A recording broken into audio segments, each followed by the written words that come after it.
জয়নীতে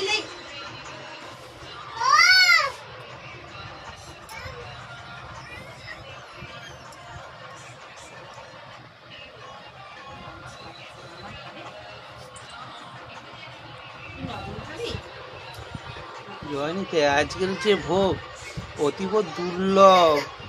আলুর ছোকলা ভাজি, এই যে আলুর রসায় নিয়ে নিচ্ছে, ছোকলাটাকে ভাজি। ওটা চাল কুমড়োর ঘন্ট, মুগ ডাল, কাঁঠালের বীজ দিয়ে। এটা হচ্ছে ধোকা, কলার ধোকা। এটা বোধহয় আলুর দম। যাই হোক, আর কিছু জোটাতে পারেনি। এইটুকুই আজকে মদন গোপালের ভোগ। যেটুকু জুটেছে সেটুকুই আজকের ভোগ। নিত্য নিত্য গান দিয়ে আজকে একটু ভয়েস দিলাম, দেখি বুঝতে কার সুবিধা অসুবিধা হয়। জয়নিতাই, সকলের মঙ্গল হোক, সকলে ভালো থাকুন, সুস্থ থাকুন, এই কামনা করি। আজকের ভোগ